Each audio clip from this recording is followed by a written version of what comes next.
Hook line. Are you tired of staring wistfully at that cutie sipping their latte across the cafe, wishing you could spark a connection? Stick with me to find out how to confidently approach and connect at your local coffee shop. It's easier than you think. Intro. Welcome to another episode of Ready for Anything, the series where we arm you with tools to confidently approach any social scenario. No magic lines, no cheesy routines, just smart strategies and refined confidence. Today, we're diving into one of the most casual yet intimate encounter spots, the coffee shop. Hit that subscribe button to stay in the loop. Trust me, you won't want to miss a single episode of this series. Body Part 1. Why coffee shops are ideal. Let's start with why coffee shops are the perfect hunting ground for meeting someone great. These caffeine-loaded hubs attract folks from all walks of life. Students, professionals, and even creatives who come to soak up the ambiance. It's not a high-stress environment, yet it's not so casual that it's inappropriate to strike up a conversation. Bonus points. Everyone's already holding conversation fuel, a cup of their favorite coffee or tea. But why does this matter?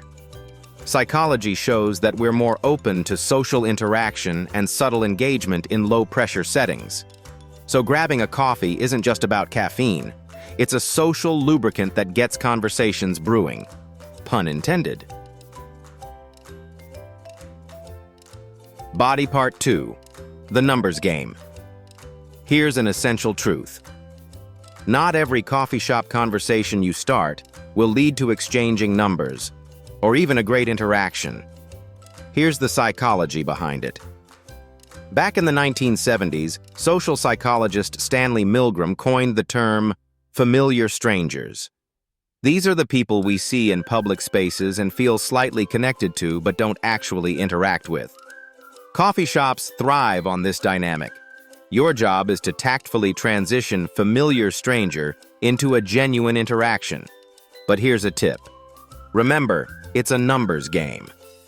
Rejection isn't failure. It's practice. Each person you talk to is a micro lesson in what works and what doesn't. The more you exercise that muscle, the stronger your confidence and approachability become. Step 1. Observe your surroundings. When you enter a coffee shop, take a moment to vibe out the place. Pay attention to body language and energy. Is someone deeply engrossed in their laptop? They might not want to be disturbed. But see that person leisurely reading a book or gazing out of the window? They're likely more open to conversation. Your observation skills are your best wingman here. Step 2. Timely execution. Timing is everything. If someone's mid-sip or mid-bite, that's not your moment. Wait for natural pauses in what they're doing. You don't want to come across as interruptive. Step 3. Your opening line. Now let's talk about the approach. Gimmicky pickup lines? Leave them at the door. Instead, opt for natural conversation starters. Does the coffee shop have an unusual or interesting menu? Try this. Wow, that ginger turmeric latte sounds wild. Have you ever tried it? Or maybe you noticed their book, headphones, or even an accessory. A simple, "What are you reading?" Looks fascinating. Goes a long way. Compliments work too, but keep them genuine and non-objectifying. For instance, "That jacket is fantastic. Where'd you get it?" is much better than a cheesy line about their appearance. Step 4. The pace of the conversation. Once you've broken the ice, let the conversation flow naturally. Don't rapid-fire questions like you're in an interrogation room. Match their energy. If they're chatty, chat. If they're reserved, ease off slightly, but don't pull out completely. Small talk can build into meaningful discussions if you have patience.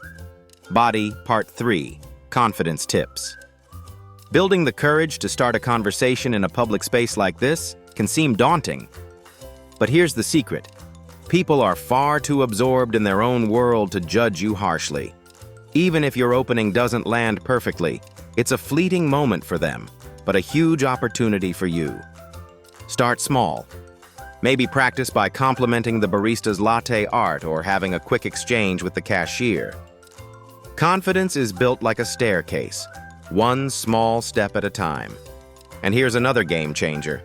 Keep your posture relaxed. Confidence often speaks loudly before you even open your mouth. Body part 4, reading her signals. Not every interaction will scream, "We're vibing." And that's okay. What's important is to recognize how to read signals to know whether to proceed. If she's making frequent eye contact, asking questions, or turning her body toward you, she's engaged. But if she's giving one-word answers or focusing heavily on her phone or drink, it's your sign to gracefully back out. Respect her space. It's more attractive than being pushy. Step 5. Closing the interaction. One thing about social interaction is knowing how to wrap it up. This shows you're considerate of her time and space. Maybe she needs to get back to whatever she was working on, or maybe she's just not interested. Say something like, "Hey, it was nice chatting with you. I'm going to grab my drink and head out, but I'd love to continue this conversation sometime. Want to exchange numbers?" Keep it casual, no pressure. Body part 5. Handling rejection. Will rejection happen? Absolutely. It happens to everyone, even the so-called pros. But here's a mindset shift. Rejection isn't personal. It could be a bad day, a misunderstanding, or just bad timing. The best response is a heartfelt, "No worries, thanks for chatting. Have a great day." Leave the encounter better than you found it. It's karma, folks. Outro. And there you have it. A simple, effective guide to approaching girls at coffee shops. The most important thing to remember? These tips only work when you take action. You'll never know what could have been if you don't give it a shot. Take every encounter as a stepping stone, and with repetition and practice, you'll become more at ease. And as always, don't forget to subscribe to Ready for Anything. We've got incredible episodes packed with even more proven tips and actionable strategies headed your way. Think you'll use these tips next time you're at your favorite cafe? Drop a comment below and let us know. See you next time.